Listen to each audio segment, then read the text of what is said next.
এবার দুধের থেকেও 4 গুণ বেশি দামে বিক্রি হচ্ছে গবাদি গরুর মূত্র, তাও যেন তেন দাম নয়, বরং দুধের থেকে 4 গুণ উচ্চ দামে বিক্রি হচ্ছে এই গোমূত্র, সেটাও আবার কিনে খাচ্ছে ভারতের মানুষেরা। গত 3 থেকে 4 বছরে তুঙ্গে উঠেছে এই গোমূত্র বিক্রি, এমনকি এখন ভারতের গোয়ারিরাও বলছেন দুধের থেকেও তাদের বেশি লাভ হচ্ছে এই গোমূত্র বিক্রি করে, যেটি বিক্রির দাম হাঁকা হচ্ছে গরুর দুধের দামের থেকেও বেশি দরে। এর কারণ হিসাবে তারা বলছে গরুর দুধ ধরা থেকে গরুর মূত্র সংগ্রহ করা বেশি কঠিন, তাদেরকে সারা রাত জেগে বসে থাকতে হয় এই মূত্র সংগ্রহের জন্য।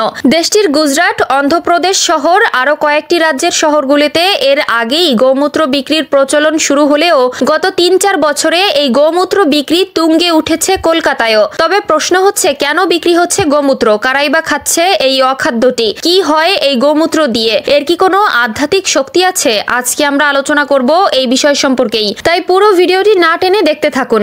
ভারতের বেসরকারি এক গণমাধ্যমের অনলাইন প্রতিবেদনে প্রকাশিত হয় মাসিক প্রায় 10,000 লিটার গোমূত্র বিক্রি হয় শুধুমাত্র পশ্চিমবঙ্গে। তাদের প্রতিবেদনে উল্লেখ করে সেখানে লিটার প্রতি গোমূত্রের দাম 175 থেকে শুরু করে 350 টাকা হয়ে থাকে, যেখানে ভারতে প্রতি লিটার স্বচ্ছ দুধের দাম মাত্র 50 টাকা লিটার। তাহলে কি এমন আছে এই গোমূত্রে যে এত দাম দিয়েও মানুষ সেটা কিনে খাচ্ছে? জানা যায় ভারতের গুজরাটের মধ্যে বেশ কয়েকটি গোমূত্র প্রসেসিং এর ডেইরি ফার্ম রয়েছে, যেখানে হাজার হাজার লিটার গোমূত্র একসাথে করে রিফাইনিং করা হয়। এখানেই মূলত এই গোমূত্রগুলোকে সংগ্রহ করে তা বিভিন্ন ধাপে প্রসেস করা হয়, তারপর সেগুলো বিক্রি করা হয়। গোমূত্রের স্বচ্ছতার উপর নির্ভর করে সেটাকে এক এক রকম দামে ভাগ করা হয়। এই গোমূত্র প্রসেসিং কোম্পানি চালু হওয়ার পর কৃষকরা গোমূত্র বিক্রি করেও ভালো আয় করছেন। গোমূত্র থেকে তৈরি পণ্য পাঞ্জাব, হরিয়ানা, কাশ্মীর, মহারাষ্ট্র এবং মধ্যপ্রদেশ পর্যন্ত বিক্রি করা হয়। গোমূত্র কোম্পানির এই প্রকল্পের মূল উদ্দেশ্য হলো প্রাকৃতিক কৃষি এবং ভেষজ চিকিৎসায়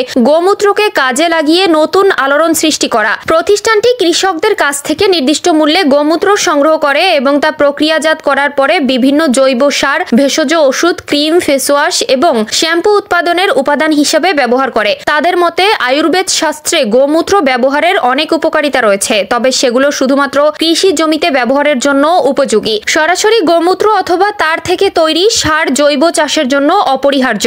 আধুনিক চিকিৎসা শাস্ত্রে গোমূত্রের রোগ প্রতিরোধ ও গুণের দাবিকে বিন্দুমাত্র স্বীকৃতি না দিলেও ভারতের বিভিন্ন জায়গায় অলরেডি শুরু হয়েছে গোমূত্র চিকিৎসালয়, যেখানে ঔষধ হিসাবে দেওয়া হচ্ছে গোমূত্র ক্যাপসুল এবং মেডিকেটেড গোমূত্র। তবে আধুনিক বিজ্ঞানীরা এই গোমূত্রের উপকারিতা সম্পর্কে সরাসরি এটিকে ভুয়া দাবি হিসাবে আখ্যা দিয়েছে, কারণ অনেক ক্ষেত্রে গোমূত্রকে নানান রোগের জন্য মহা ঔষধ হিসেবে প্রচার করা হলেও এর কার্যকারিতা কোনোভাবেই পরীক্ষিত নয়।